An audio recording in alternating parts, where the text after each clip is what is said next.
Good evening, Speed Gaming 2, and welcome to a Link to the Past Randomizer League Race Season 4. We are in Week 1. This is Co-op Info Share. On the left, you have Mogliacci with Moogle Charm and Orange, and on the right, you have Boomer Friendly, tonight's racers Dawn Vinner and Leviticus. My name is Raptor99, and tonight I'm joined by Chelsea. But how's it going?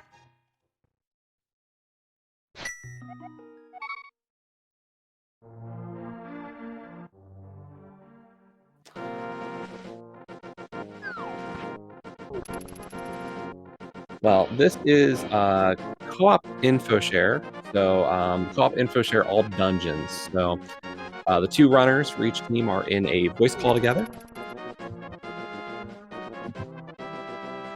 And what will happen is they'll be each going through kind of trying to find info out, and then they'll just be telling their partner what they're doing and where different pieces of equipment are. So you'll see a lot of trying to prioritize the important items, but also maybe skipping stuff here or there, and trying to inform of, hey, what's going to help us the most. Knowing your partner's comfort level with certain things, like, do I want a heart container? Should I tell them, do you want half magic? Do you want the mail upgrades, silver, stuff like that? And they'll try to balance, how far ahead one runner gets over the other along the way.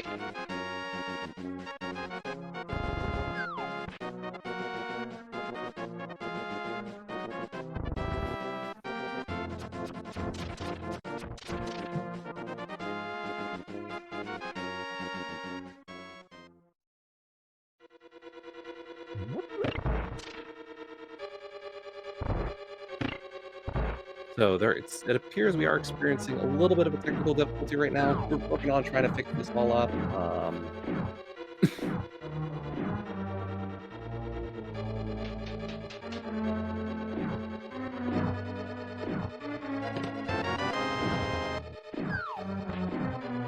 I do hear somebody in Eastern Palace, because I hear...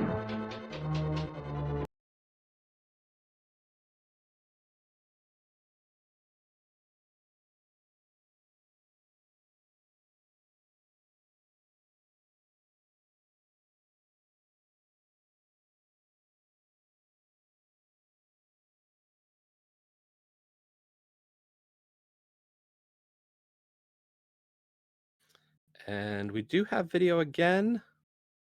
So we do have Dawn in Eastern Palace. Orange looks like doing Thief drop down. Leviticus up on the mountain.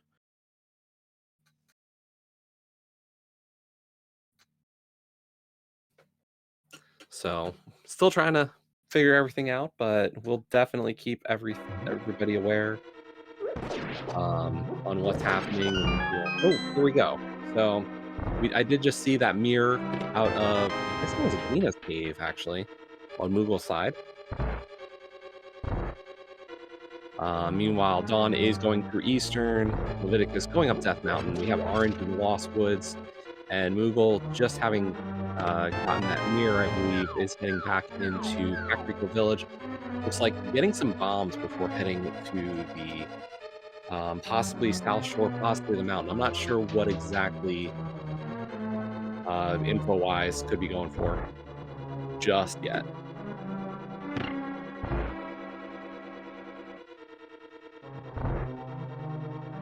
So, okay. Hey, hello? Yep, there we go. Awesome. Okay. Hey. So Moogle heading over to our mini Moldorm cave. Orange also getting some bombs before heading up the mountain, it looks like. And we have Cane of Burna inside of Spectacle Rock for Leviticus.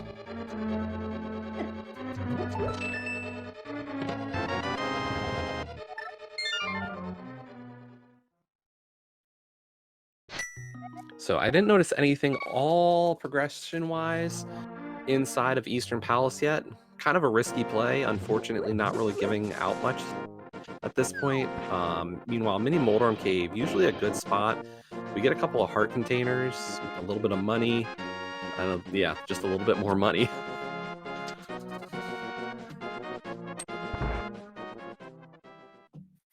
Yeah, we're definitely getting up to the good amount that we won't have to worry too much about money much longer. Yeah, we've definitely just looking at what Moogle's at and Leviticus as well. Definitely, there was a lot of money early, at least. Especially, Moogle's up over 700 rupees within that first little bit, so could be considering going for a fake flipper, maybe.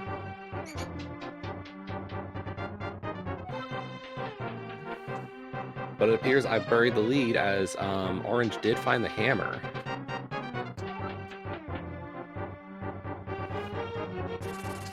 Gosh, I didn't catch it. Did you happen to see that hammer? Or did it just pop up?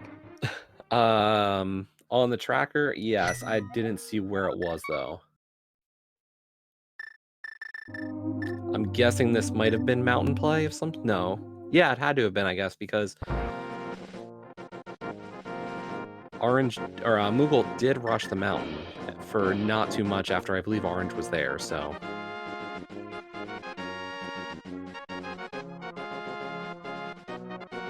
So we are definitely getting close to that Dark World access.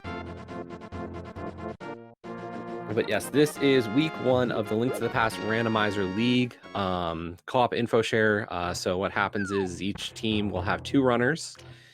They will be in a voice call together, just sharing info, saying, hey, I found this here, or, and it's kind of this it's a cooperative experience, trying to route things and just make those determinations as quickly as possible. So, you're trying to balance, how far ahead does one runner get, how, who has how many dungeons done at this point. So it's really important to kind of keep that together at all times.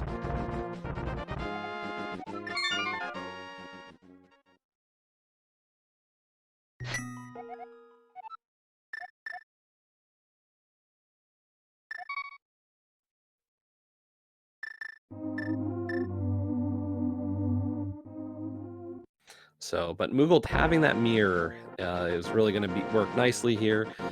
Able to get up onto Spectacle Rock, and we'll get to see a good portion of, well, we could see a clear of Tower of Hera and also East Death Mountain. I imagine Orange might follow up soon. Over on Boomer Friendly side, we do have Leviticus in the back of Eastern Palace. Although, oof, rough with the Igors there. That was a little rough, yeah. Oh, there's a fairy, though. That's good. So we do know we have a bot over on Leviticus' side as well.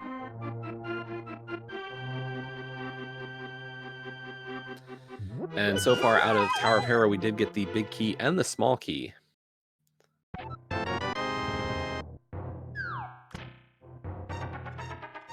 Now, one of the important things about this kind of mode is, you watch a lot of high caliber runners, high tier runners, and they'll talk about, smart skips. In a co-op info share, skipping is even more of a question because you can definitely have moments where you say, hey, I'm going to still full clear everything. We're still going to make sure I'm in Tower of Hera right now. I want to get both items before leaving. So there's definitely a high probability that Moogle will do Hera Basement if there's an item there. As we get another bottle.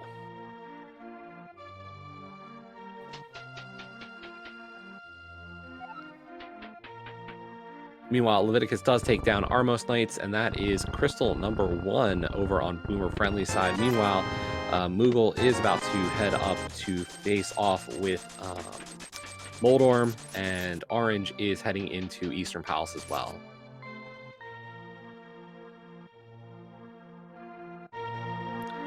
So for those unfamiliar, Mogliacci is a bit of a new team. Some players from last season kind of reforming into a new team. Boomer Friendly, on the other hand, was one of our invitees from the Open League last season. They made it actually to the finals of the Open League to get that invite up to the Invitational League for this season, as we do get the green pendant off of Moldorm for Moogle Charm.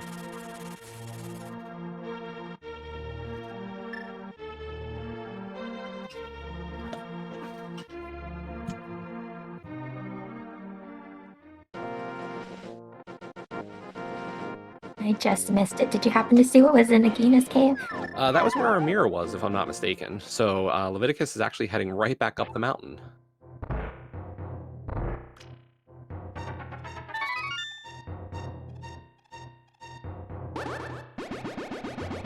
We get to see the magic bat from Dawn here.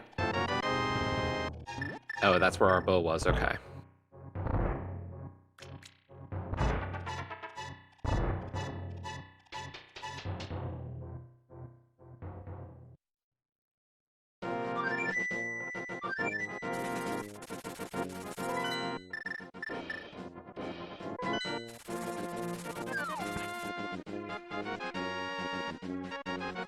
And there is our Moon Pearl for Dark World access out of Spiral Cave on Mooglecharm's side.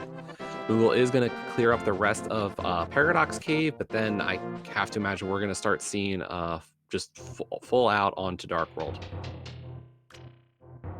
And I gotta also imagine that Orange will follow suit momentarily.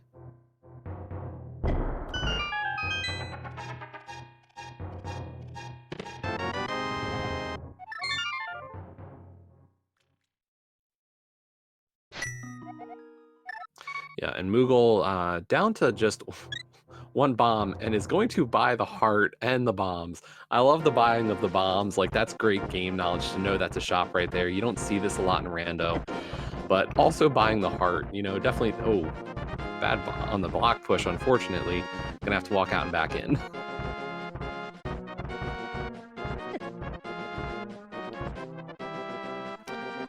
But yeah, without a ranged weapon at this point, did need to use those bombs to get into the bomb shop, or the little shop there in Paradox Cave.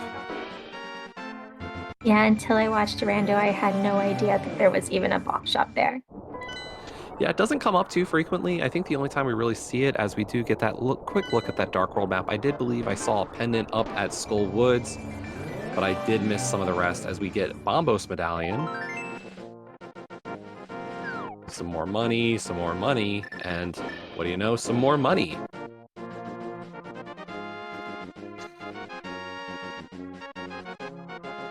Now, oddly enough, Dawn is skipping Tower of Hera for the current moment.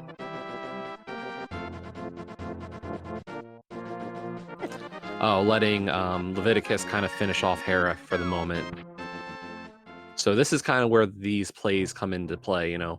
Hey, I'm about to finish up, you know, Tower of Hera. Let's try not to overlap on these checks.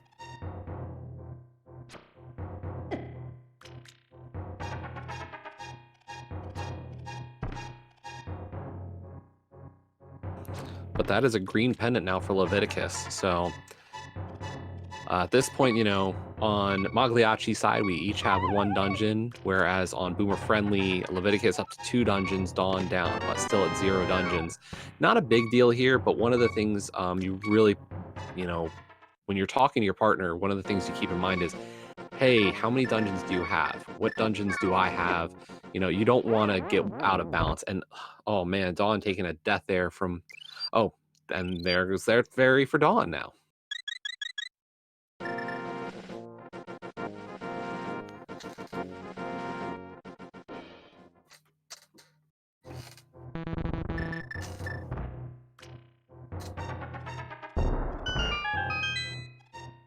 So Mooglecharm first into Dark World, Orange heading up Death Mountain. We'll probably just skip Hera for now. I didn't really see anything necessary yet.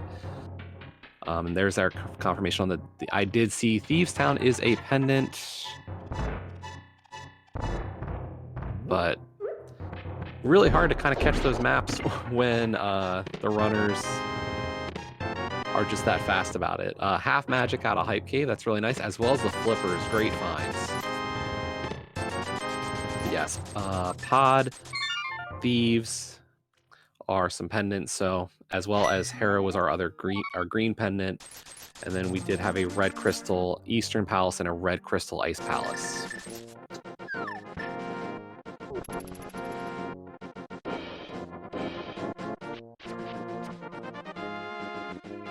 And shout outs to our trackers tonight helping us out, because they are much quicker about clicking stuff and keeping us on our toes. We got Lady Laura Linda and Lumaga clicking all the buttons. Yeah, absolutely, because my eyes are definitely not that fast. Like, the maps just flew by for me for sure. Definitely one of those things where you get used to the idea of clicking those buttons. Oh, and there was a sword on Hype Cave. Sorry, I did miss that. So nice to have that first sword. And here's that green pendant turn in for just a heart piece from Moogle Charm. So that is definitely a Hype Cave.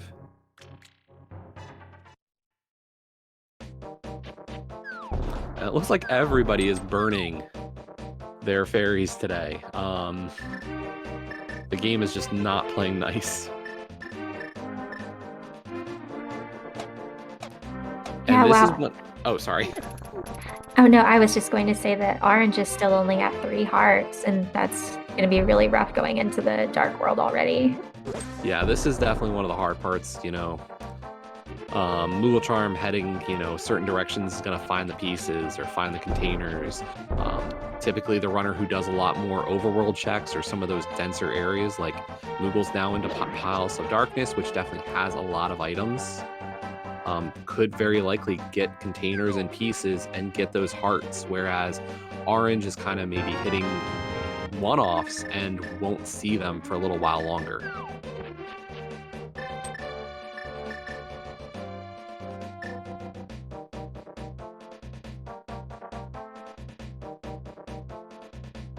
But Moogle Charm working through Palace of Darkness. It looks like Dawn's going to head there. Leviticus, I'm guessing, yep, is going to head towards Dig Game, while Orange is in the the Skull Woods area. Really scary area with only 3 hearts. Oh, we're getting those flipper checks. So Dawn visiting the hobo, and we have...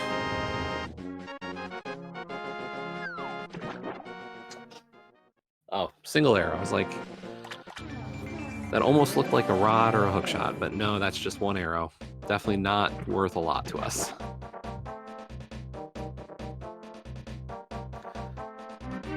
But that's a hook shot out of Palace of Darkness from Moogle Charm.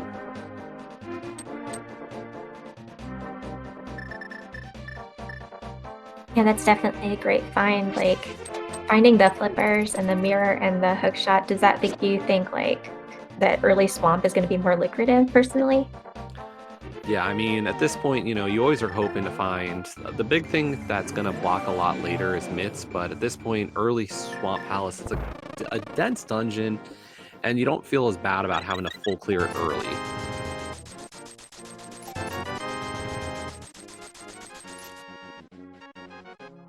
So Orange working through Skull Woods here. I think Orange found Blue Mail,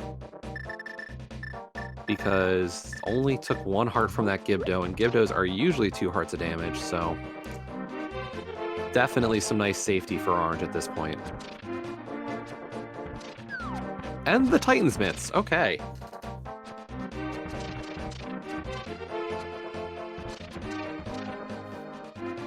So that's a great find for Moogle, or for Team Mogliacci at this point. You know, Moogle Charm finding early hookshot while Orange finds the Titan's Mitts. So Orange definitely incentivized to go towards Pod soon, and Moogle incentivized to head over to Skull Woods.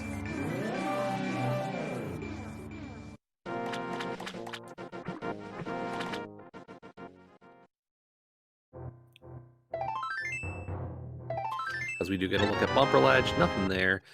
We find a shovel in our dark basement here in Palace of Darkness, or the Dark U.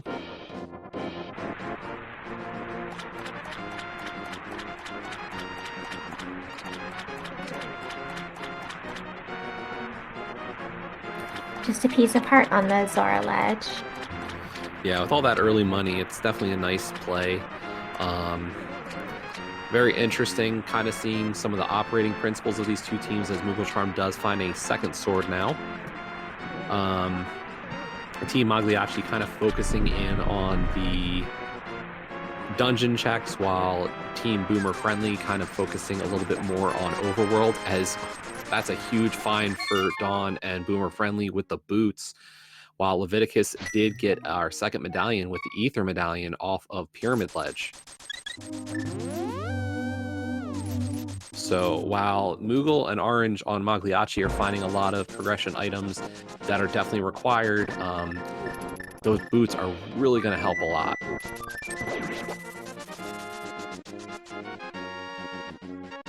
Yeah, definitely. Like, if nothing else, the boots are a great quality of life item. Yeah, and given that we're talking about invitational level players, that's one of the strengths you expect at this level. It's just, how much time do they cut off just by having those boots available?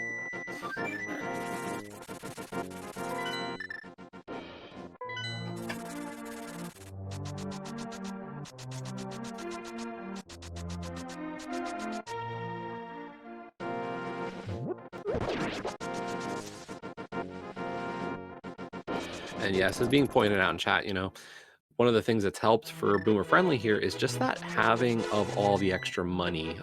Both Dawn and Leviticus had been collecting those extra rupees, whereas it looks like for Team Mogliacci, Moogle up over 1,000 rupees, really paying off.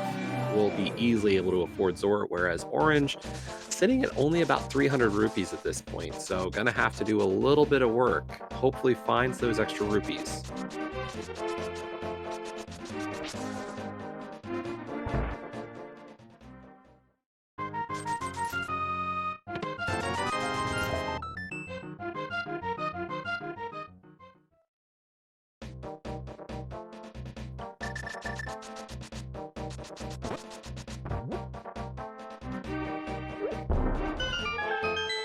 Yeah, there's definitely an interesting call there, Leviticus going right after those boots after finding out about them. Completely an understandable play, You find out, hey, boots are available. Well, I kind of want them because I want to go fast.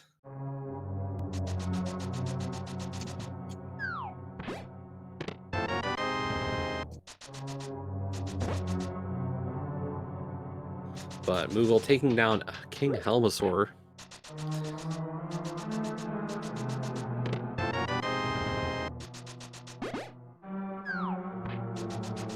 And we have Orange and Dawn both in Thieves Town right now. And you're just going to see how much of a difference those boots are going to make here. This is definitely one of the dungeons that benefits the most from them. Thieves Town has a lot of very long straight lines. So Dawn just able to dash every one of these hallways, came into Thieves Town second, but at this rate is going to quickly pass Orange in this dungeon. Meanwhile, Moogle, having finished off Helmasaur King, is now heading into Eastern Palace, armed with the information from Orange on, where the big key is, what I need to do, just to finish this one off quick.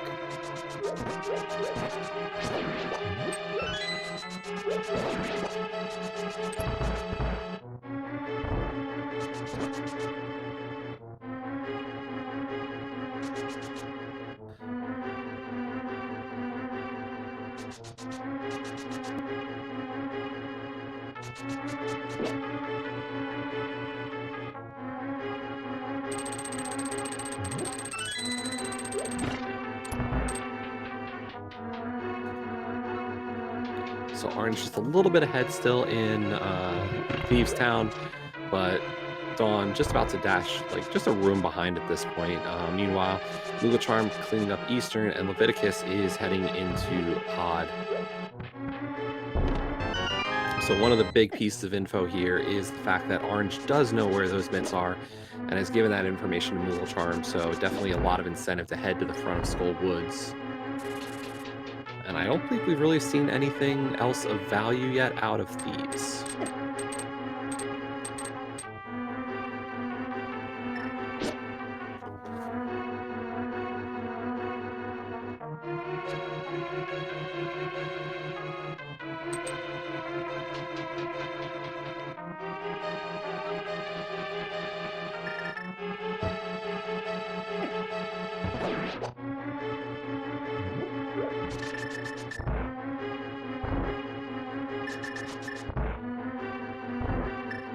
And there's that kill of the Armos Knights from Moogle Charm, getting that Ice Rod and a Crystal.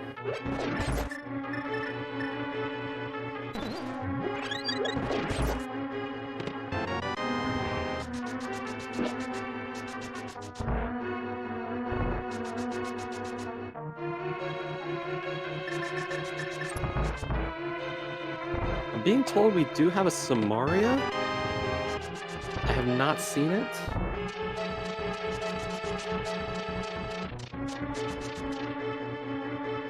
The joys of watching 4 runners at the same time. Yeah, it looks like it was in the mini Moldorm cave, but I definitely slipped my mind too. I didn't notice at all.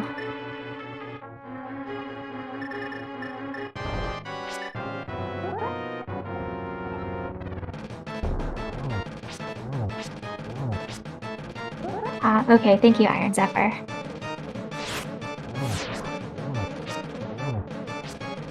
And I'm gonna call out some gutsy play from Orange here.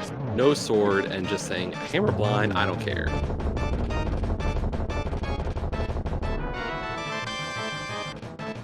Oh. Orange still had a fairy, right? No, dang.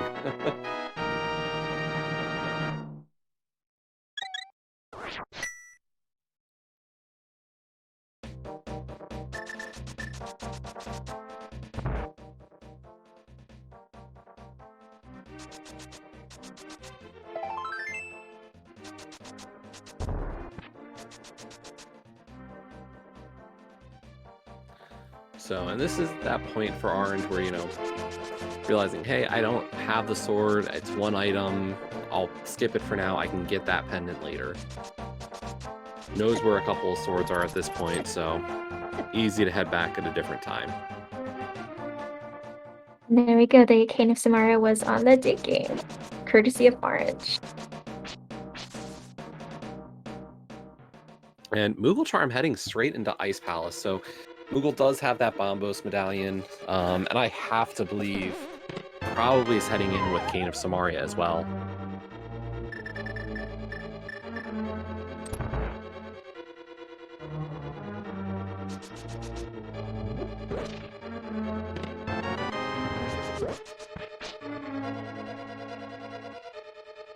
And Dawn will get those Titans mints momentarily, which will really be a helpful piece for Boomer Friendly. Oh, never mind. Moogle did not have Cane of Samaria, so gonna go get that before proceeding through the rest of Ice Palace. That really does make life a lot better.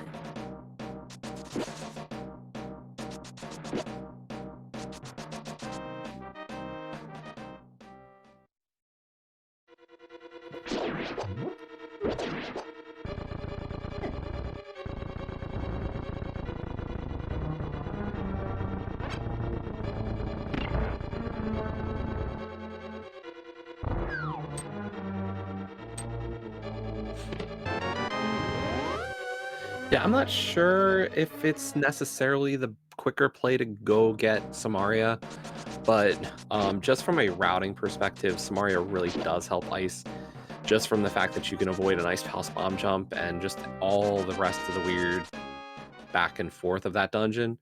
So I don't disagree with the play from Moogle to kind of go get that Samaria real quick, if the plan is to go do Ice.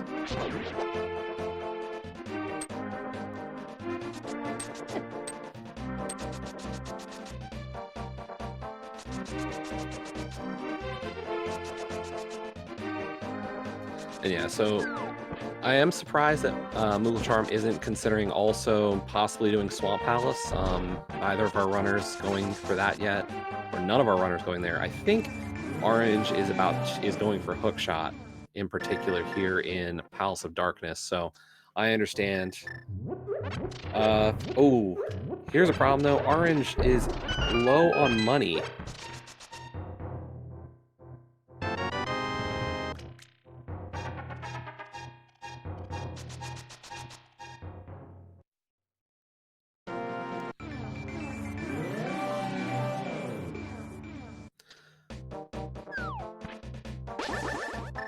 So that's a really rough play.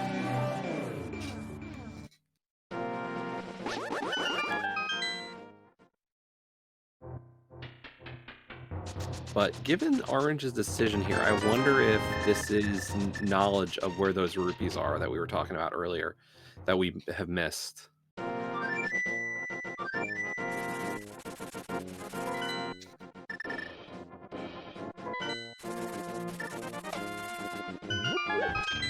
And I don't believe we've seen a stun price check yet. I'm not entirely certain though, but it doesn't seem like that's happened yet.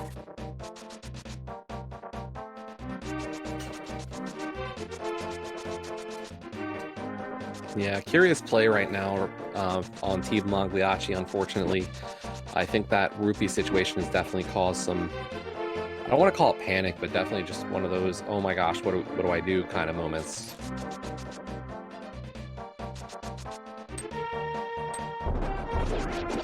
But yeah, Mooglecharm working through Ice Palace. We'll see if we get anything of importance here, as Orange is also checking the Mire Shed.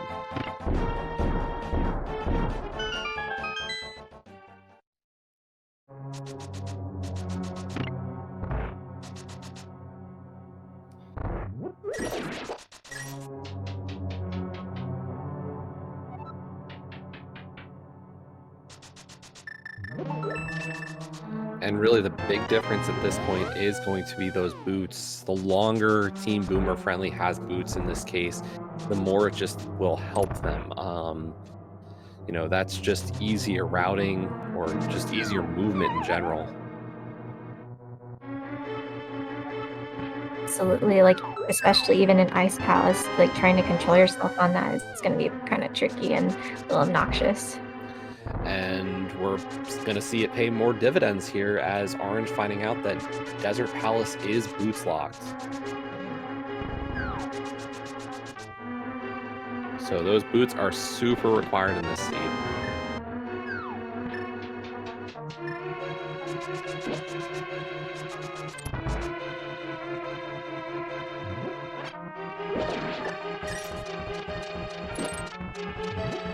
And so far in Ice Palace, we've just seen 50 rupees and a harp container.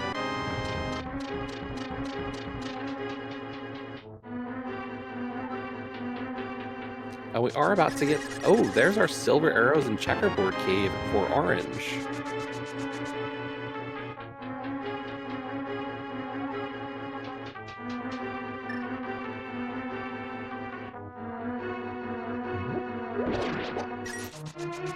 And we get to see that swamp play that we've been waiting for from Leviticus.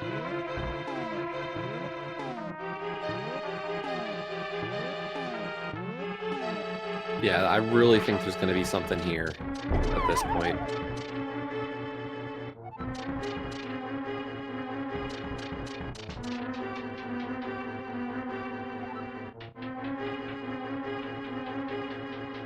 Meanwhile, Dawn trying to go for the hammer yump in Palace of Darkness.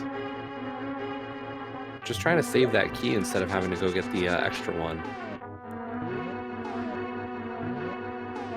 Definitely not a play you see as frequently in open modes. It's typically one reserved for mostly key sanity, but can help save some time if you pull it off quickly. And there we go. Heart piece in our big chest. We are getting that cold stare fight from Mooglecharm at this point. Definitely hoping that we see a Zora check from Mooglecharm, or a Zora area check after this, hopefully.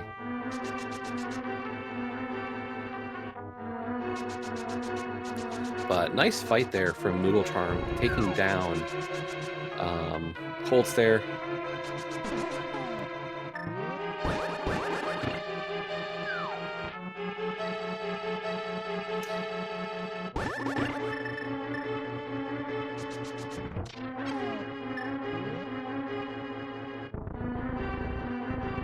And yeah, as GFE is pointing out in chat, if Mooglecharm heads to Zora, Orange will be able to find out that, hey, I need to get the rupee basement.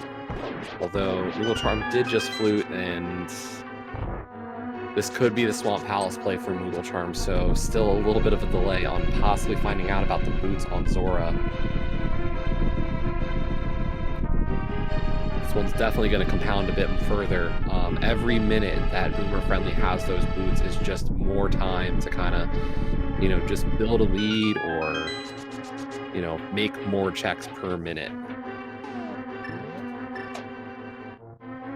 Absolutely, because like Thieves Town and Eastern, like another bunch of straightaways in Swamp.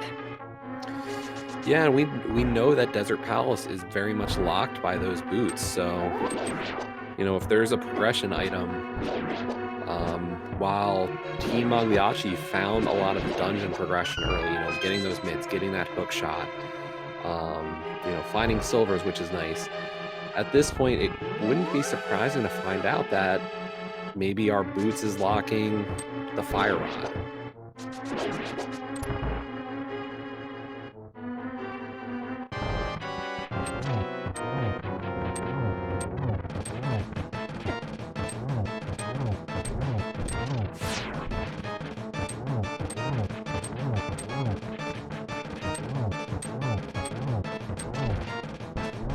And yeah, Orange getting as many rupees as possible right now. A good idea. Realizes, hey, I still need quite a bit of money to finish this one out. But still a little short on Zora money.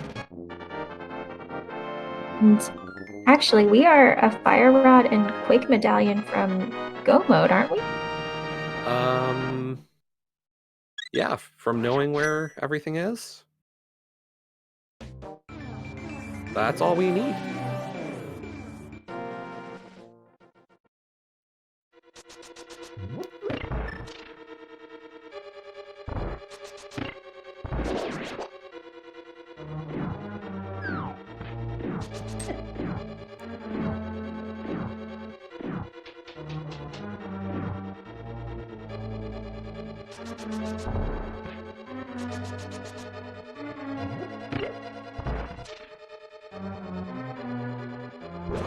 And I don't think anybody from either Runner or Boomer Friendly yet has checked out Desert Palace, so we do know there's at least an item there. Obviously, no access to Mire without Quake. But I have to believe at least one of them will be checking Ice Palace before going up the mountain.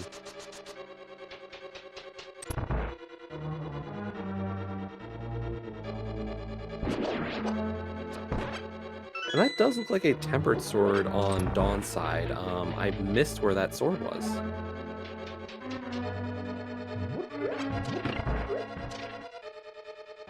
Yeah, I did as well. I'm not really sure where he's gone so far that we missed. I didn't notice when he checked the graveyard ledge.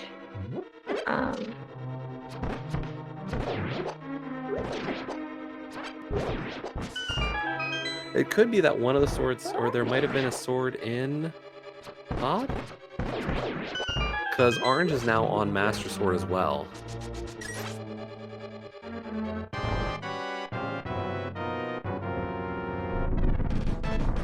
Oh, and Blind was a sword. Ah, okay, because, yeah, Blind Pod, and then the first sword was in the Hype Cave. Correct.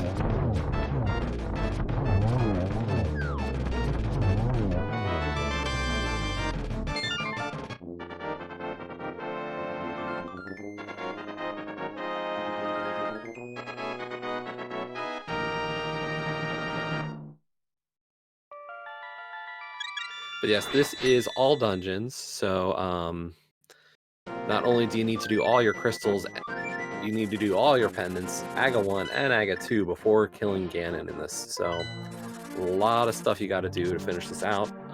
But even with that, co-op info share does mean typically you can get through this in an hour and a half or less even.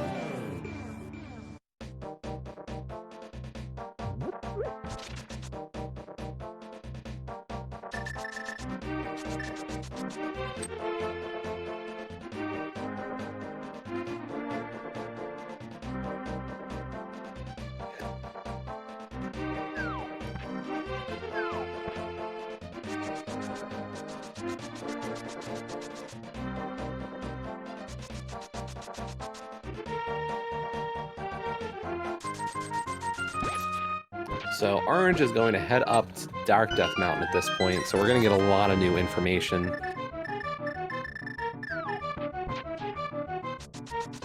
Team Mogliacci definitely having done a great job kind of subdividing these checks up to this point. You know, through most of the dungeon side of things, has quite a bit of overworld left.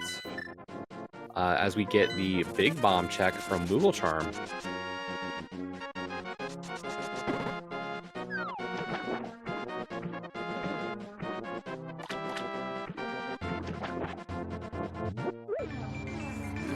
Nice prioritization. I think that's why we saw Moogle kind of really go after that Ice Palace play, just to be able to hit the Pyramid Fairy.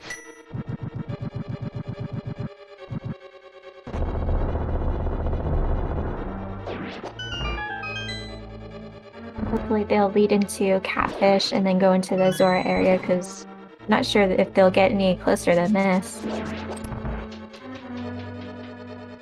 Now, curiously, Orange going right for that Bombos medallion. I wonder if this is a play based on what we're about to find from Moogle Charm in the Pyramid. You know, if this is Fire Rod inside of the Pyramid, that means we did need Bombos medallion to get in.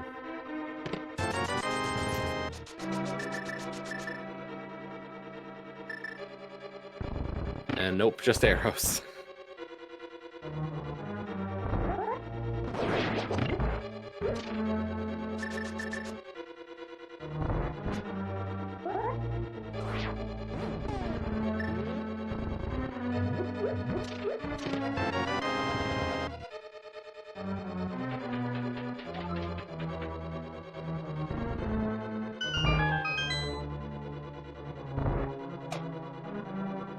But Moogle heading up towards our Quakefish, so this will also turn into a Zora check, so Moogle will get the information that, hey, you need to get some money.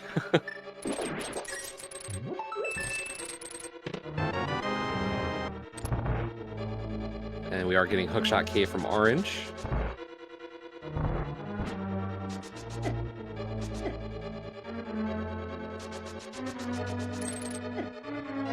And Hookshot Cave really not giving us anything today, but Quakefish. Just another heart container. And it does look like Orange is going to head... This could be Hera as well as Spike Cave.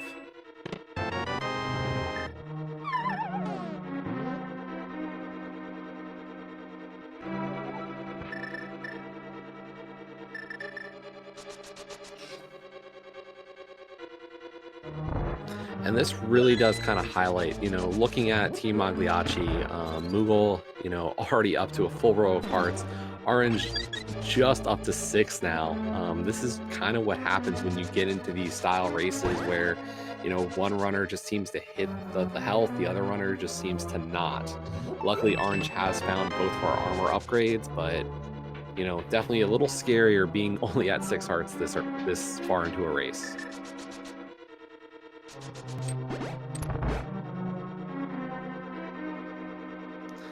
And it looks like, yep, Orange is setting up for the new version of Harapot. It's called the Philly Pot.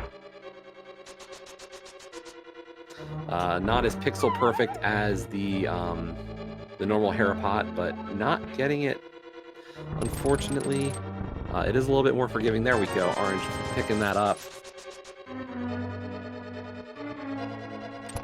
But Moogle getting those boots, so Orange definitely in the know of, hey, you need some extra money, please find it. Leviticus also giving us that look into Desert Palace. Let's find out what those boots might have been locking.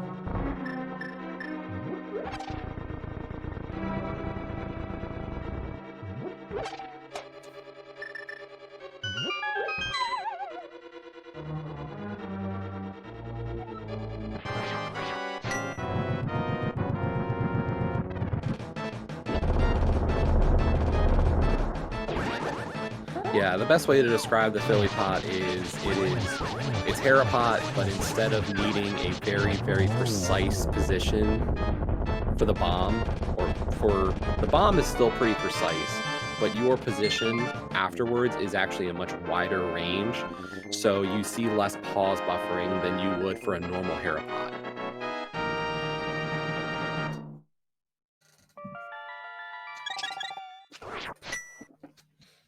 Yeah, to call it a free Herapod is fairly accurate. Definitely one of the ways I would describe it at times. Probably my second favorite Herapod. I still prefer Boots.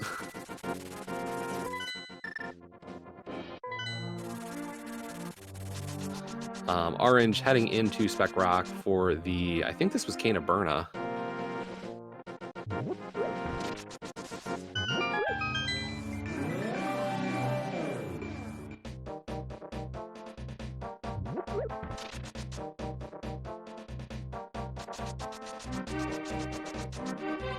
So we might be getting Spike Cave on Orange's side next.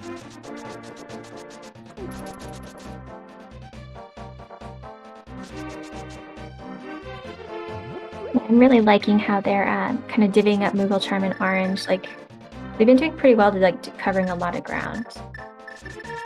Yeah, it looks like Orange and Moogle Charm are going to run out of checks probably a little bit before Dawn and Leviticus, but it's hard to say because Dawn and Leviticus have already gotten that, you know, having the boots, it's given them ability to clear clear desert, which did give them that fire rod. So that is huge progression.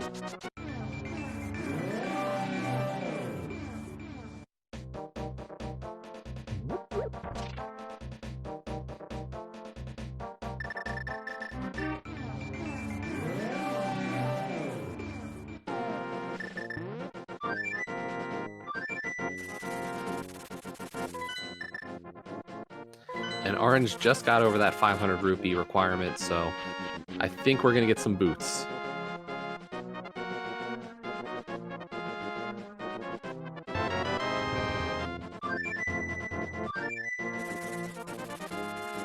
Oh, Fire Rod was on Purple Chest. My apologies.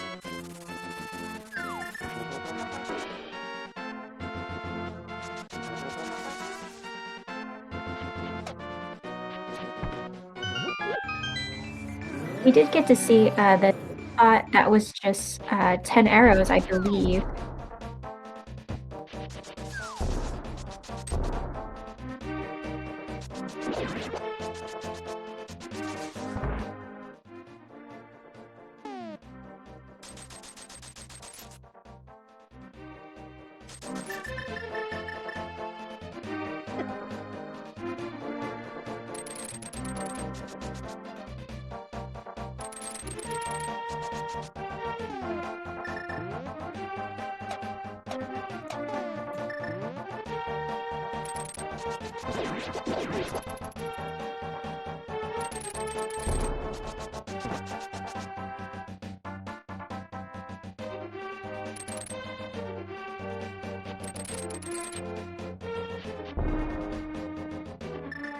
So Moogle Charm finding out, hey, we have another sword. There's our third sword.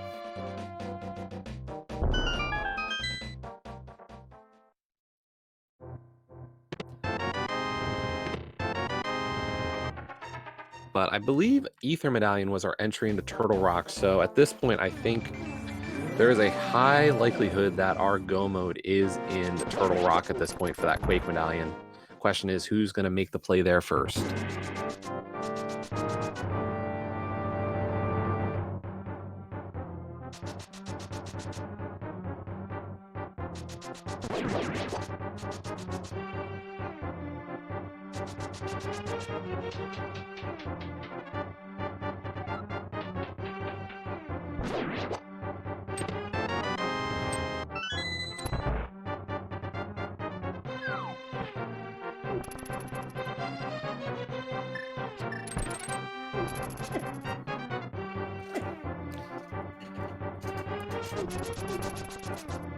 Just to answer chat, I'm pretty sure that the dig spot was just some arrows. I think it was a 10-pack of arrows.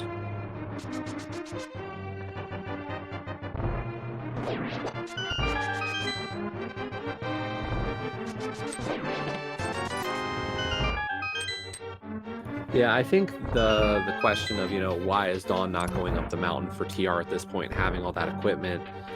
I think this really comes down to a thought of maybe that's also Quake. I want to avoid mountain dips if I can. Um, every time you climb the mountain is quite a use of your time.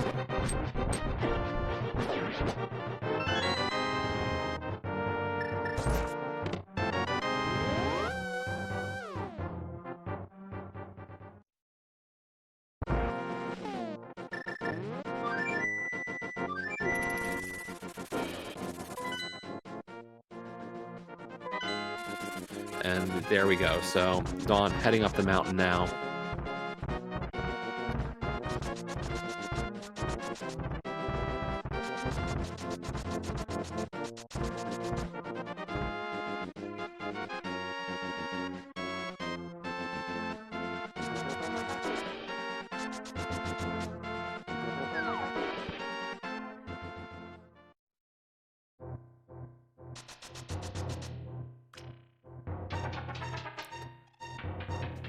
Yeah, and this does appear to be a bit of a thorough play from Team Boomer Friendly. Dawn picking up the Cane of Burna tells me we might be seeing Spike Cave before a play into Turtle Rock at this point.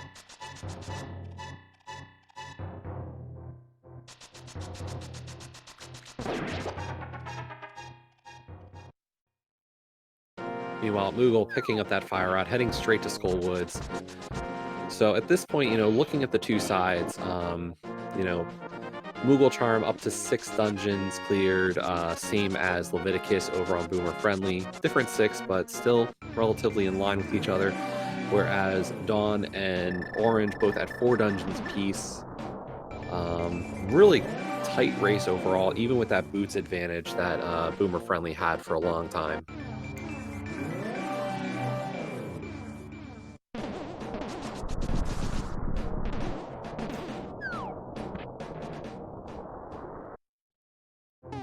I know we did find at least one item in the back of, or in the front of Skull Woods, because that's where our Titan's mitts were. I do not remember if we got both items, though. But the fact that Moogle Charm is kind of rushing this tells me that there's a decent chance of that. Although this could just be a I was in the area kind of deal.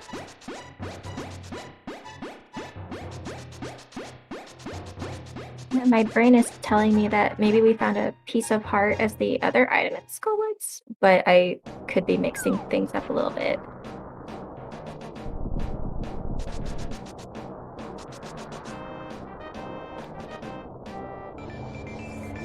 Yeah, one of the other things, Brewers fan JP pointing out that, hey, this is a good actual moment as well because, Moogle Charm has 3 pendants. So, hey, why not, maybe do a ped pull?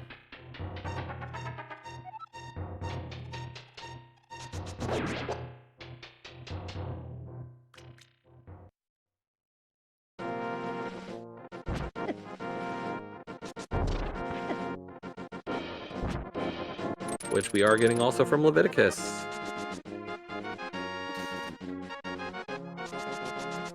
Hey, we got a ped seed tonight.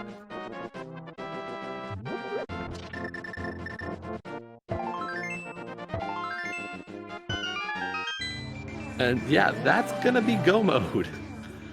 At just about an hour in, Leviticus has just entered go mode. And Moogle Orange will not be far behind Boomer Friendly on this go mode find out.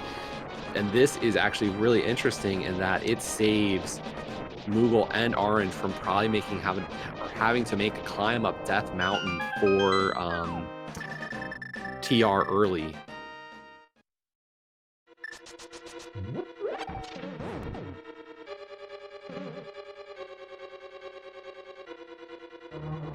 So yeah, Dawn is going to be full clearing or clearing Turtle Rock at this point.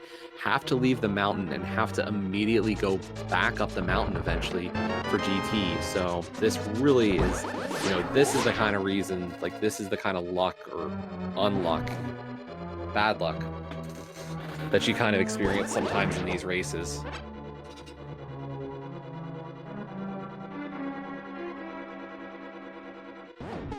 Yeah, absolutely. Like the knowledge is there for sure, but just has to do the retrack again.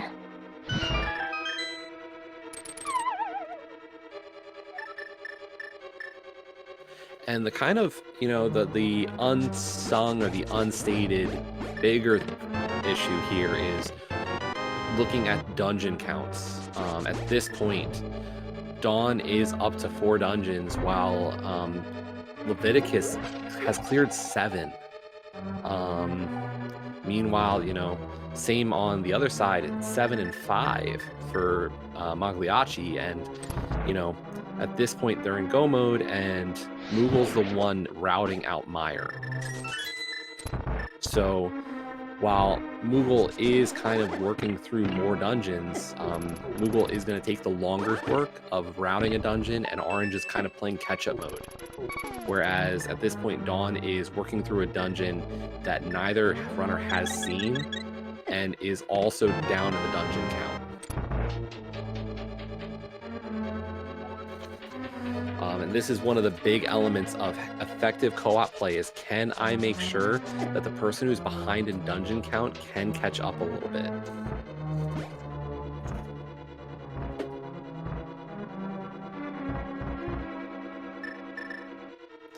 How can I give my partner a little bit of time?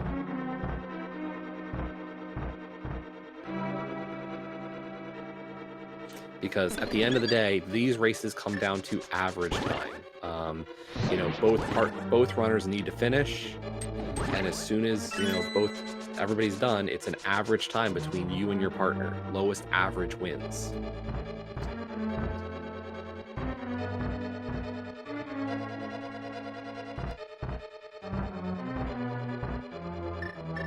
And I didn't catch that before, but we have pretty much a Godmire.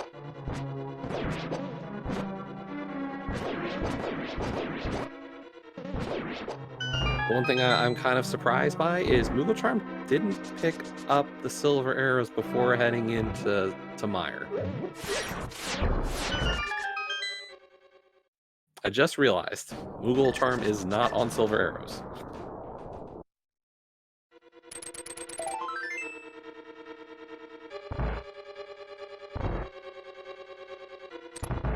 Still doing very effective NMG strategies here on Vitreous, so not a huge deal, but can be nice to have those. I have to imagine Moogle Charm will pick up the silvers after this.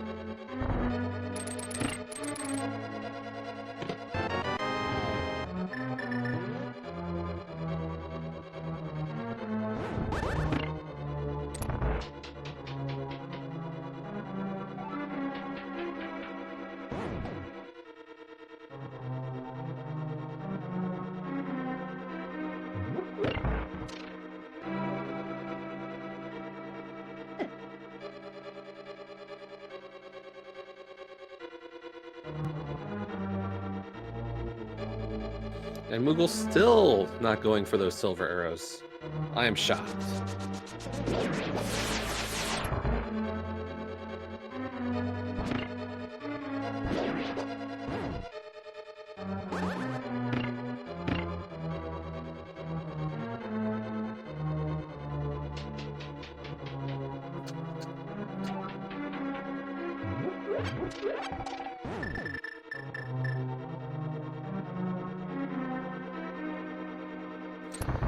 Just as a kind of little refresher for what's going on, this is Link to the Past Randomizer League Season 4. We are in Week 1. Pretty much first matches of the season were yesterday. So we're just into the second day of real match play. This is the Kakariko division between Mogliacci and Boomer Friendly. This is the first of 2 games these teams will play this week in co-op info share all dungeons.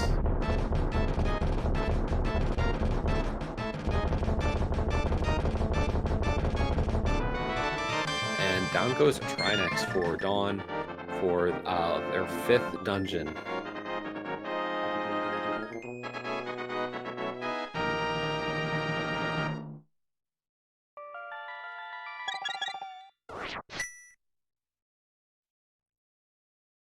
And Moogle Charm did get those silver arrows, so gonna use them at least for Land Molus.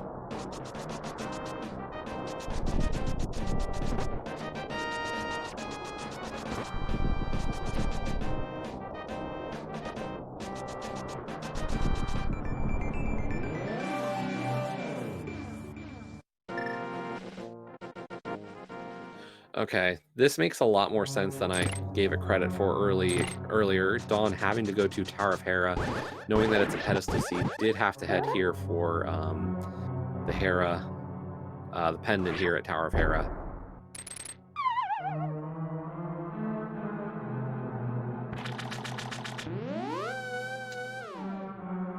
It's a really good point about hitting up Hera. I hadn't even thought about needing all the pendants. It's completely slipped my mind. Yeah, that Quake Medallion is kind of important. Just slightly important. Definitely kind of required.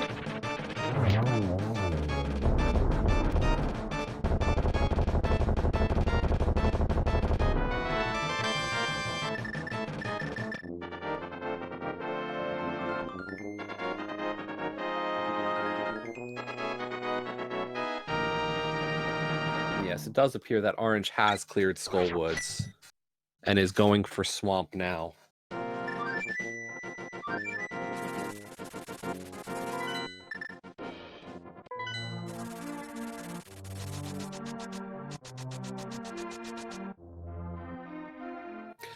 Ether Medallion was on the Pyramid Ledge.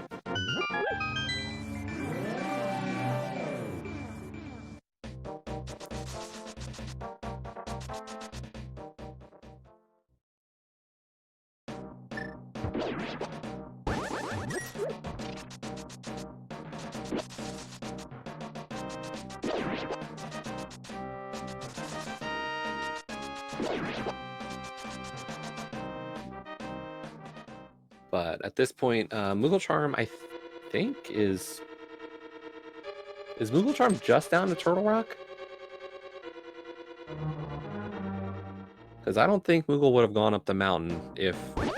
No, Desert and Mire are done for Moogle. So this is just Turtle Rock for Moogle Charm.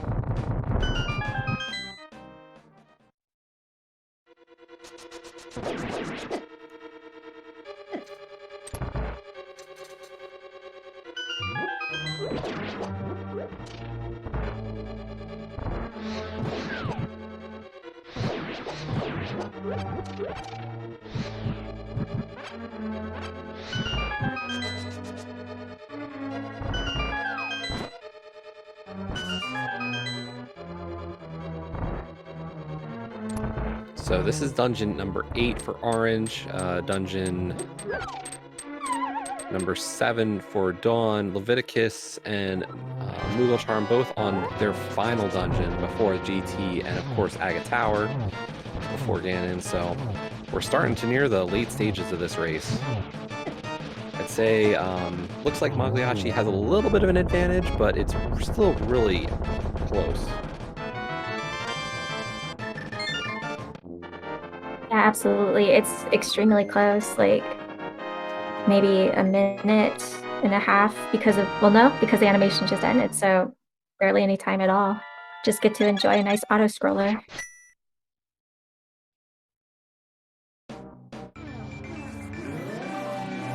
Well, the other difficulty here is, one thing to note is we do have a little bit of a desync.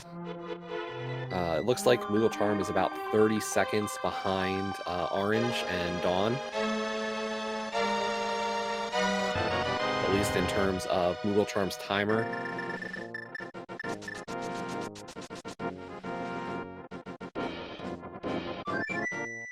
So Moogle is a little bit further along in Turtle Rock at this point.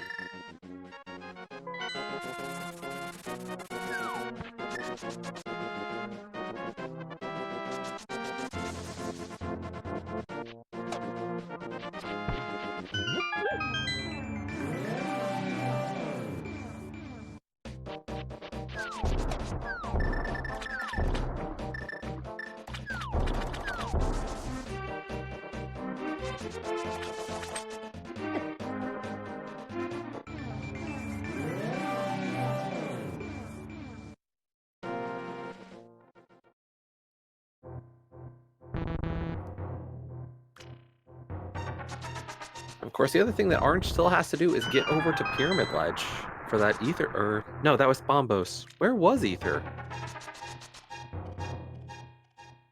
Ether was on the Pyramid Ledge. Bombos was found super duper early, but Do I have them reversed? I'm trying to. I can't remember where Bombos was.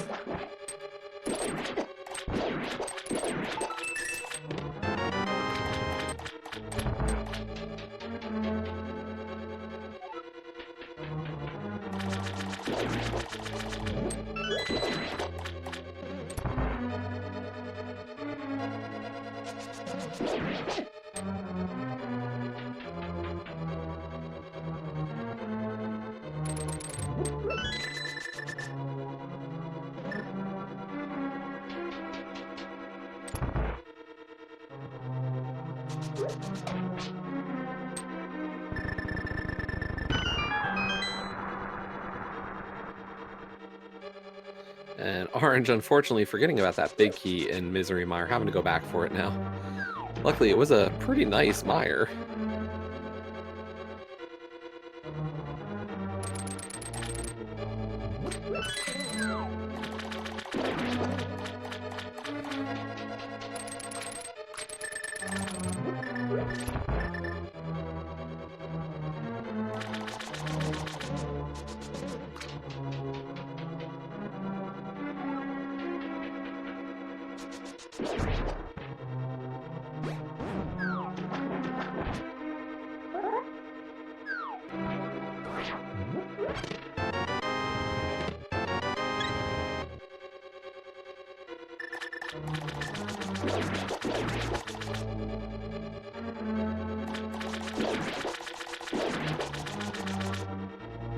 So Mooglecharm taking down the last boss here, last crystal, before heading towards GT. Of course, there was at least a prediction going on for where that GT big key is going to be. And given the amount of time that Moogle has kind of ahead, wouldn't be surprised to see some Dark Magician strategies here. So probably see a left to right play, and then maybe a full right or a return to the left. It's going to be, I'm not entirely sure, but a lot of conventional co-op routing says at least the DM strat to start.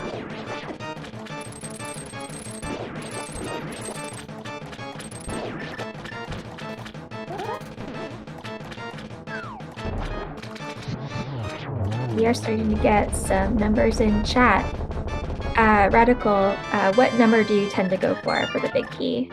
I like an early big key. 7. That always feels nice. How about you? It looks like Rocktool and Nash took my typical guess of 8. I love the double firebar room, so I guess I'll have to choose. Someone took 12. Thanks, more guy. You know, I'm just gonna say 15 because I didn't notice it yet.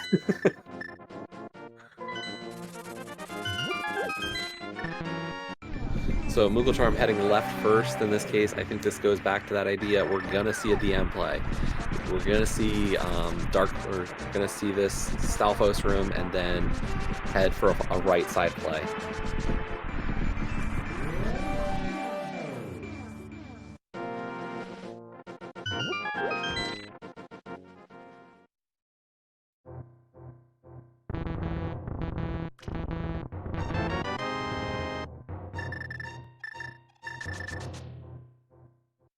Okay, up to 5. We've just seen 4 big keys and a piece of heart. Yeah, and definitely finding all those small keys early is one of those signs that, like, yeah, there's a better chance it's on the right side in our compass room.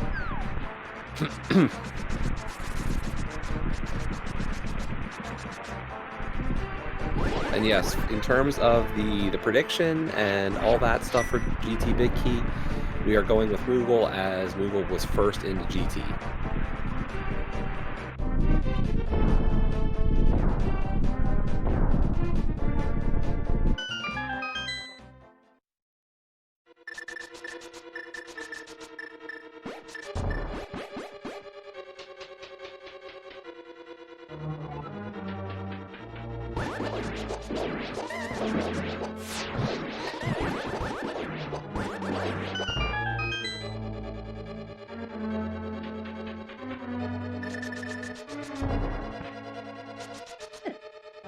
I believe we're up through 11 now at this point, and Mooglecharm heading back over to the left side now.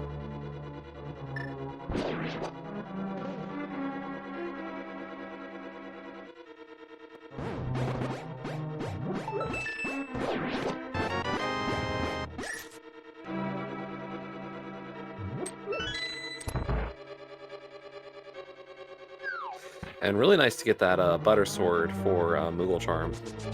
Nice little benefit. I doubt we're going to see Orange pick that up, just because that's time spent.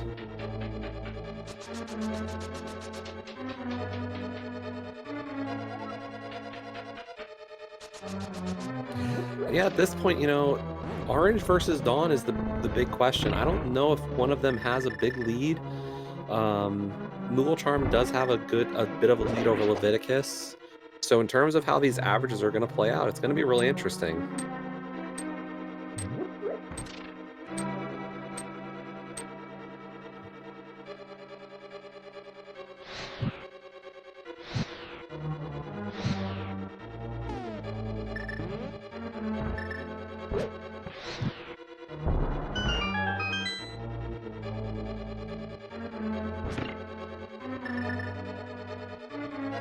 We did have 2 shields inside of GT. If you want a mirror shield, you could have gotten it. And there is the big key. Top right of Rando Room, and that was number...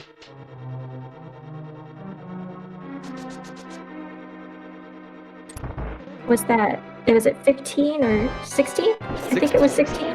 Yeah, 16.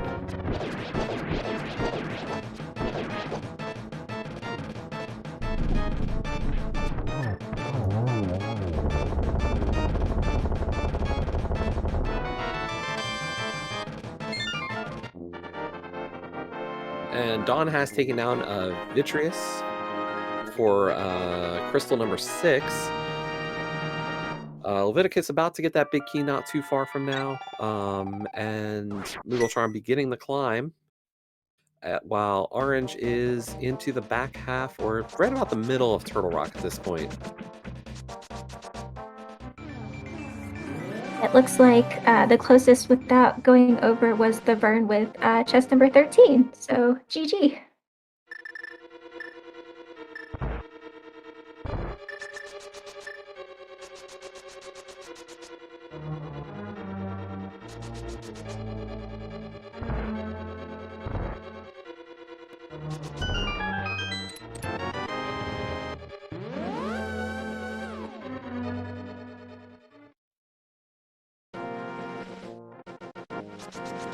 Right, I just didn't type it in. So, yay, commentator. First guess that I've ever really gotten right, I think.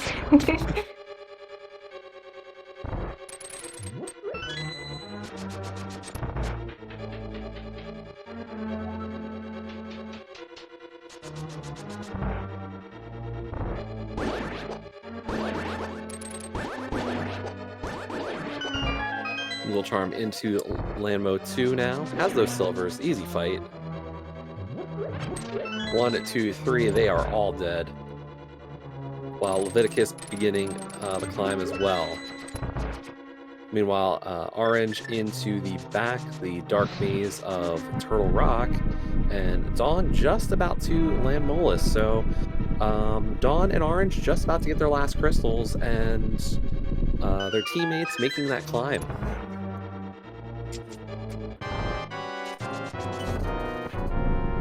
And yes, we still have a castle tower to play through after this, which does mean everybody's favorite Dark Wizard, Ganon.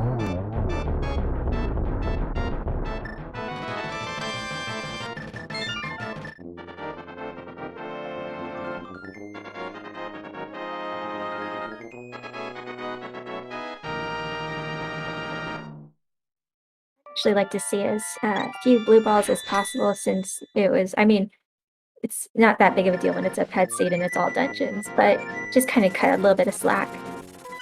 Yeah, and luckily, you know, we all have the same, it's all seeded, so, you know, you don't have to worry, oh my gosh, my opponent's going to get something better than I am. But yeah, you still hope for quick. definitely that kind of feeling you get towards the end of these races is, you know, I'm working towards almost done. Where's my opponent? Where's my opponents? You know, you're almost waiting for that done from them at the same time.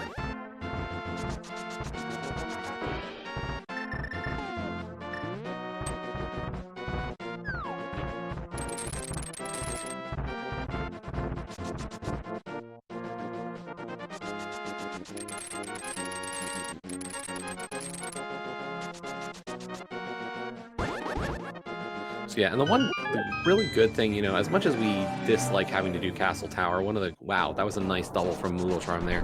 But one of the things you really like about doing Castle Tower last is just that free health refill and magic refill.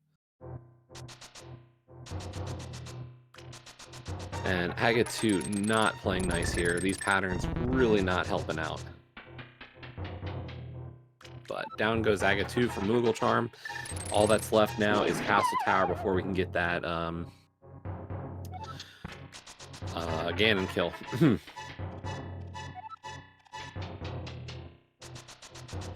And yes, just a little reminder that Mogliacci is a little bit further ahead than it would seem. Mogliacci's timer is showing 30 seconds extra difference there, so probably already into Castle Tower at that point.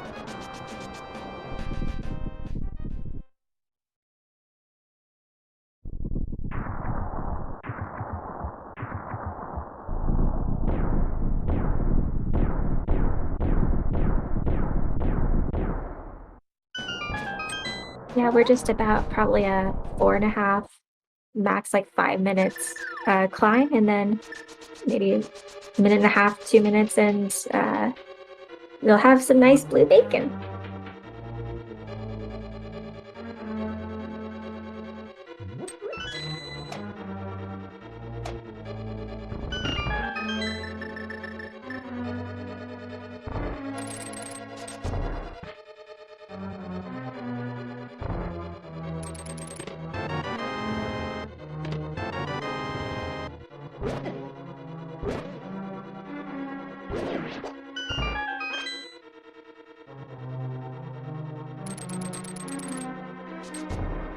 So Orange working, just about to get that GT big key.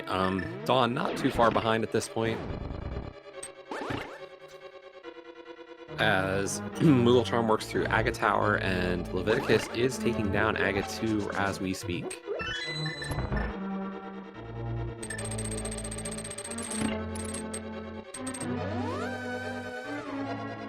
And yes, Orange and Dawn not picking up that gold sword. Obviously, at this point, you don't want to spend time going all the way over there.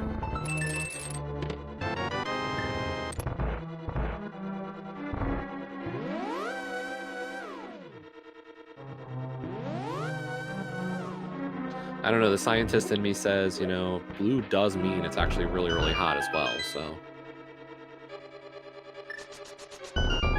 Those are some very hot flames. But at this point, all the big keys are collected. Dawn is now climbing GT. Orange is through the cannonball room.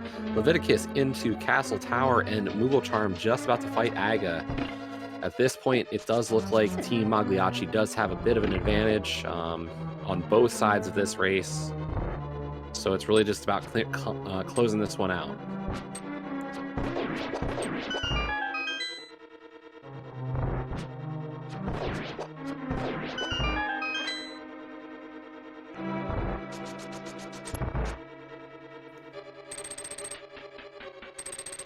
And I am being informed by GFE that Dawn did pick up a shield, and that is the most important item in the game when dealing with spear guards.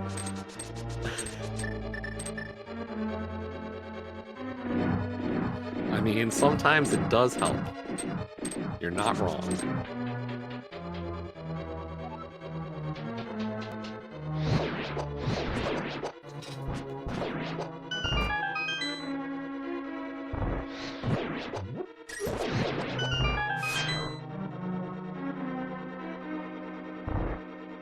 I absolutely was not paying attention. I did not count how many blue balls we just saw. If any, I feel like there was at least 1 or 2. Yeah, that did feel like a quick one. I did not catch it all for sure.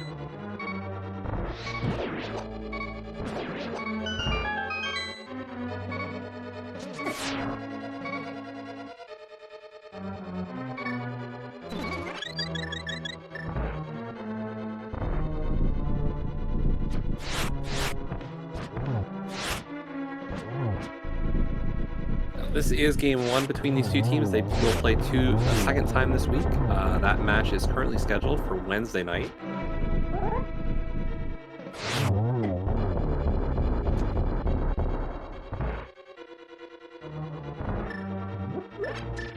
And with that butter sword, just cutting right through Ganon, already on to phase 3. And we've got silvers. You couldn't ask for any more in this fight. Nice double to start it off.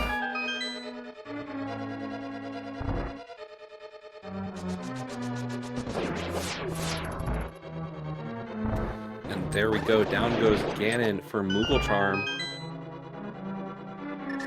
Yeah, definitely GG. After a nice flurry of explosions, we get to triumphantly raise the sword and fight the last bit of the bridge. And there we go.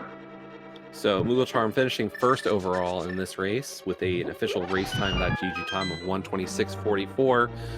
So we are waiting to see when it looks like Leviticus will be up next. Orange and Dawn not far behind either.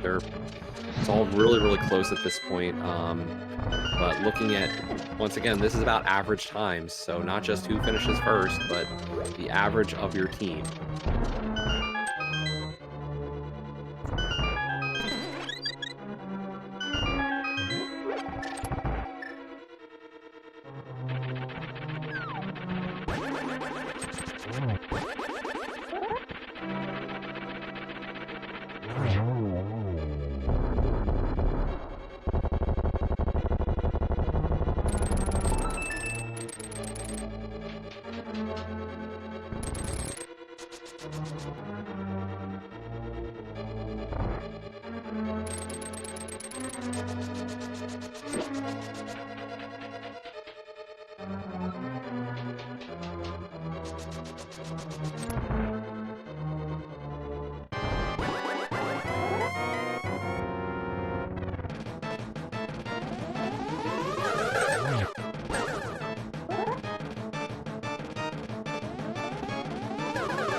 So Dawn taking down Aga 2, Leviticus finishing up as well.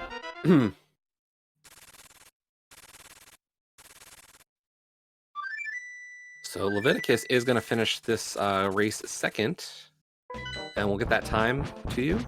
So Leviticus finishing up and finishes second place overall with a time of 1:29:17. So that is just about a 2.5 minute difference between the two of them. So at this point, in terms of averages, that means that Dawn would need to beat Orange by 2.5 minutes for Team Boomer Friendly to win. Anything less than that, and it will be Mogliacci taking game 1.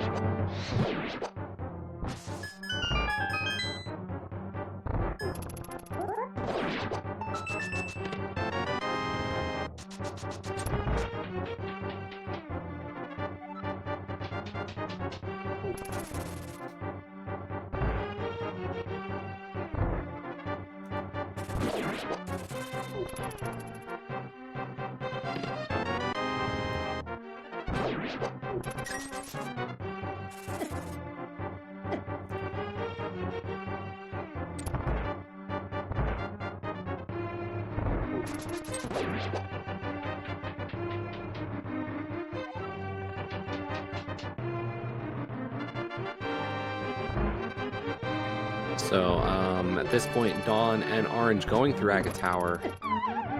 Orange up to the last of our key guards, and now on just the last set of rooms before Aga, while Dawn is getting through those dark rooms, about to enter the light again, and got sniped by that Bogard. Oof. That shield was supposed to protect you.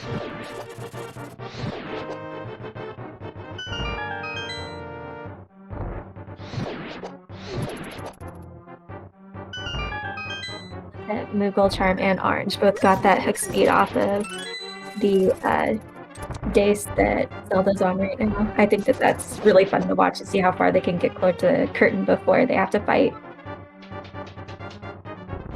The one thing to always remember is you gotta exit spin speed though to get into the Aga fight afterwards.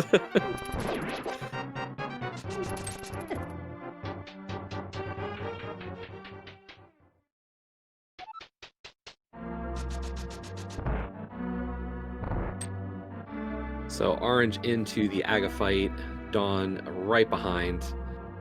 Okay, so we did get at least one blue ball.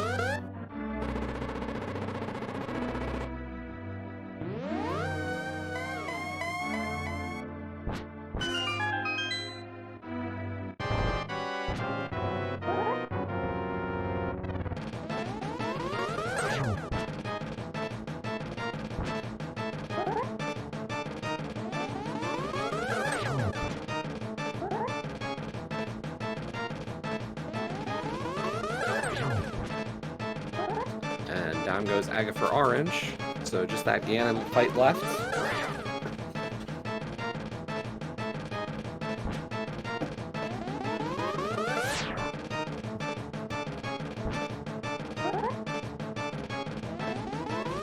And of course, we will look to get everybody in for an interview, given that Dawn and Orange are really quite close at this point in terms of what I'd expect for finish time. We'll probably pull everybody in at the same time.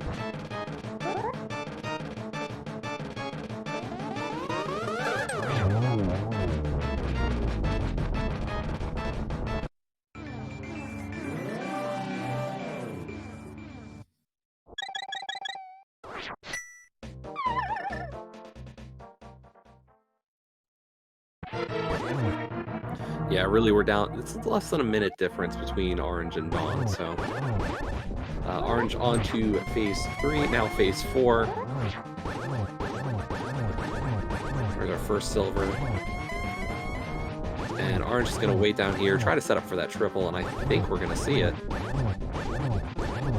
Very nice triple from Orange to finish off Ganon. Yeah, that was beautiful.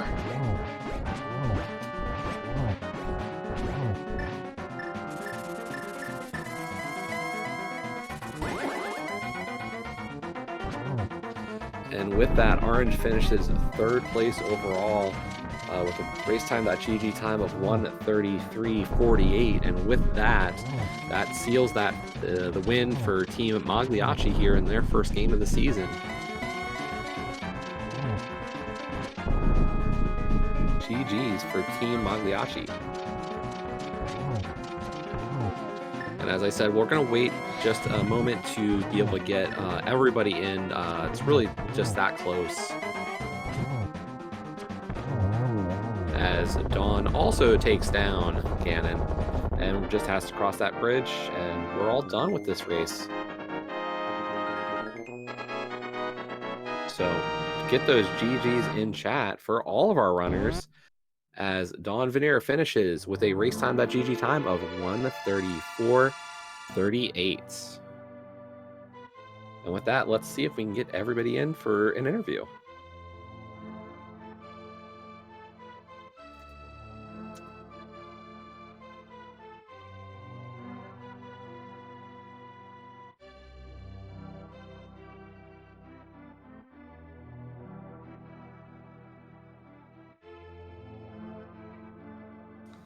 As we are now joined by all of our runners. GG's, everybody. GG's. GG. So, great race. Really close between our two pairs of runners. You know, obviously, when you get into these, somebody's going to kind of start hitting more dungeons versus the other person. But thoughts on the seed? Not so bad. Not so bad. I guess. I don't know. Yeah. Oh, yeah. It's your run-of-the-mill pet seed. Yeah, that honestly isn't even that bad, really. It's all dungeons anyway, so it's not even that big a deal. Yeah, and the pendants worked out nicely to be able to check ped. Mm-hmm. because we had to go to the mountain early, basically. So That was getting like one Hera of the was easy. first things I said when we got like Dark World access was like, "Hey, all the pedestals open, Yeah. like Thieves Town, Pod, and Tower of Hera, just right away, boom, boom, boom." That's the first 3 dungeons you can complete too, pretty much. So. Was Quake your go mode though? Yes. Yeah, Okay, all right, that was 2. Well, I mean, it makes sense.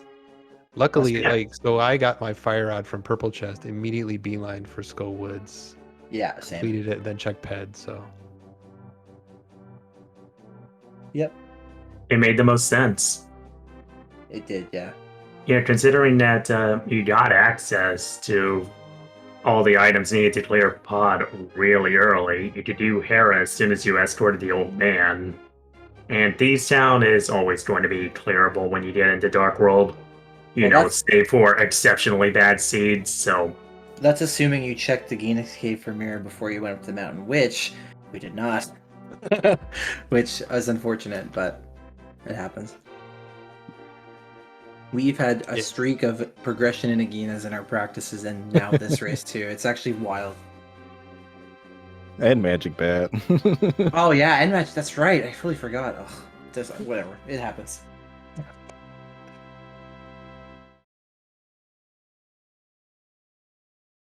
So, of course, this is the first game of the week. I mentioned earlier during the broadcast that Game 2 is set for Wednesday. I'm guessing both teams are having their third team member join that race. I think we are so Jula will be with Orange, but I believe you guys are pairing up again, right, for Wednesday? Yeah, it's Yeah. the two of us My again. mistake. Okay. Mm-hmm. I know That's the sometimes point. it comes down to schedules and who's available to pull these. These are definitely the hardest weeks to kind of get onto a schedule. Yeah, Yeah. for sure. Originally, Scrub was gonna go to Japan this week, and so when you're like setting up like pretty much a sign-up sheet, he's like, "I'm gonna be out of town, so I'm not gonna be available for it." And then turns out this week I'm actually gonna be out of town at the end of the week, so I'm kind of grateful for Mogliacci to agree to earlier races more than just weekends, because I know weekends are usually when people schedule. I mean, as long as we can race at night, we're pretty open.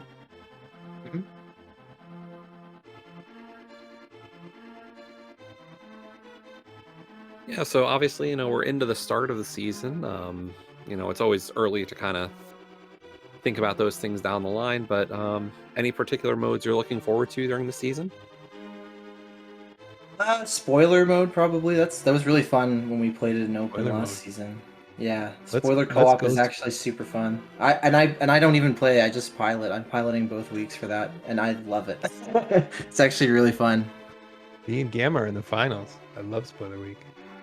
Mm-hmm. I will answer differently. I haven't quite gotten cross keys out of my system yet, so I'm looking forward to that week. I know a lot of people are really excited to have cross keys back as a mode this season for sure. So I don't mean to Awesome. bring down the party, but I told Don and Scrub Casual that if they don't play Cross Keys Week, I'm quitting the team. It's just not. I just don't. I'm not confident enough to play that mode. It wasn't a mode last season. I'm not good. I've played it a bit, but I'm not nearly confident enough to actually race it in Invitational at all. So we'll see what happens. But thank God for my teammates. For me, like, I think the week that I'm gonna look forward to the most is the Randomizer week. It's also co-op, which is just fun playing with your friends, and then like Randomizer just brings a different kind of like cool tool set. You gotta like be more thinking on your feet, approach the game more like a puzzle game rather than an action game sometimes, and it's a whole bunch of fun. Cross keys is not really my forte either. It's just I don't really like having modes where you just extend the number of checks you need to do just to make the game longer naturally. But I'm pretty flexible with what I know, so I don't mind doing it. interesting. I don't usually expect a lot of people to say Randomizer, so there's a surprise answer. Oh, Scrub Casual loves Randomizer. Don't ask him about it. He'll never stop talking. It's totally not because of the boot start. I was gonna say I figured most people were scared of the boot start for that mode because you don't want to dash into a Lionel. That's true. But that's what Randomizer's all about, dying to random Lionels. I mean, give Or me a random sword. spike rollers that don't appear on screen yet.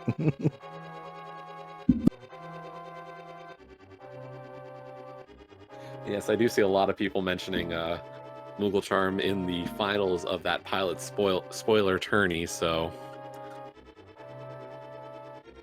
Yeah, it gets me and Gamma Chew up against Relkin and 1UP.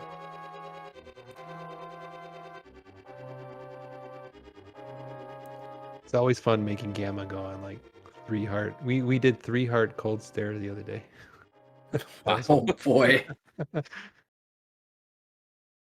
So definitely these co-op weeks, you know, you kind of feel at home having low percent for a good portion of it. Yeah, we're used to it. I felt like a lot of the modes from across the league when we played last season really got us used to doing low percent just when you're doing solo seeds. Actually, the co-op modes especially do that.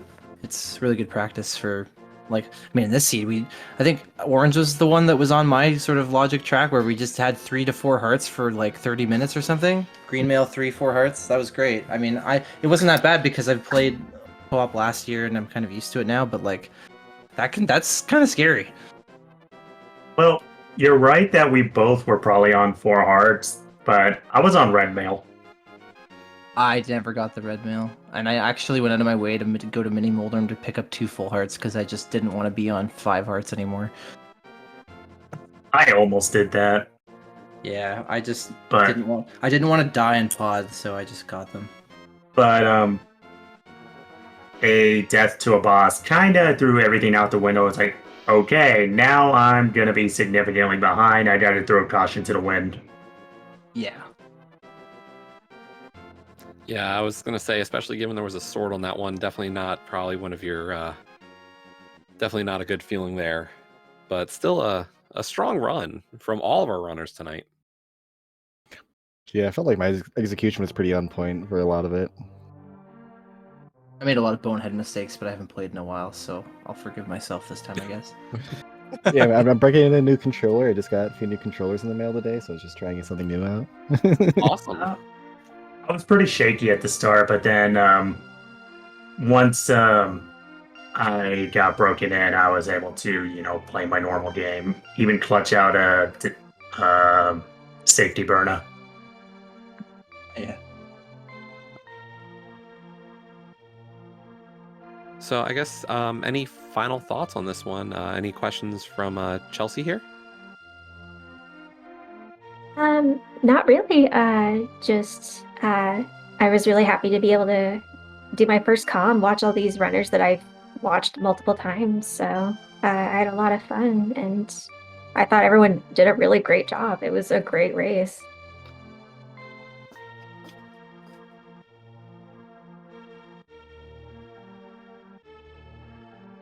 So yeah, any final thoughts from any of our runners from Team Mogliacci or Team Boomer Friendly today? Good games. See you on Wednesday.